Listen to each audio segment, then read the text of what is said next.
Welcome back. Well, Senator Bernie Sanders is sponsoring new legislation to revamp the VA, but some of his past comments are raising eyebrows. I'm chairman of the Veterans Committee. Let me tell you some news. The Veterans Administration provides very high-quality health care.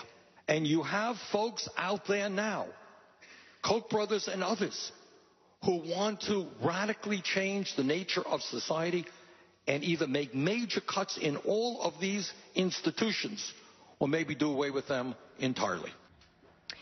Eyebrows raised indeed. Our next guest is heading to Capitol Hill to voice his concerns about the scandal. I'm going to talk about those comments. Joining us now is the CEO of Concerned Veterans for America and a Fox News contributor, Pete Hegseth. Good morning, Captain. Good morning. Thanks for being with us today.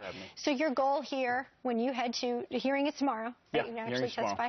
What's your goal when it comes to Sanders? What the goal is to make sure that real accountability, real reform is what's passed. Because what happens is a scandal happens, people's attention go elsewhere, and then Washington gets to work. And that's when the forces of the status quo get to work, who say, well, you don't really want to do these major overhauls to a dysfunctional let's kind of do it or not really do it. And in Bernie Sanders' case, the answer has always been just spend more money, spend more money, spend more money. And once again, he's proposing another big VA spending bill that's going to flood a system as opposed to change a culture, which is where you hold people accountable for their actions and then give veterans other options. This isn't about dismantling a system. This is about making a system work. And thankfully, there's real reform legislation and there's fake reform legislation, and we're going to call it out. Well, so right there, the comments that you heard from him that we just played seem to be political. Look, service members and veterans, they're apolitical here. They choose not, and they rise above all of that. Yeah. But I'm noting some sort of political tone there with the attack on the Koch brothers and those that want to revamp or change. Well, that's right. He's impugning the motives of people who want to change a system that's dysfunctional.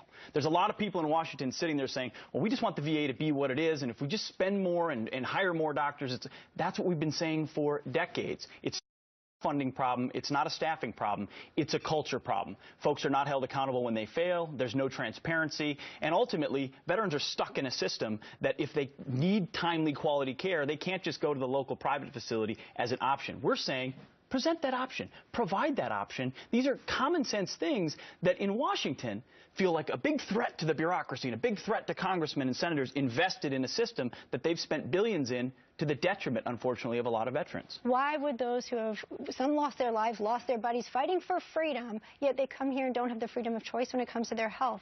Is your goal to change that? Absolutely. Choice is a critical aspect of this. And Senator Burr, McCain, and Coburn introduced a bill just yesterday that would allow veterans the option to go to a private facility if they can't get either timely or quality care.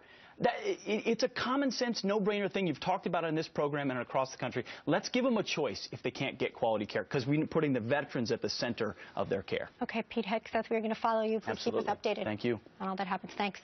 Coming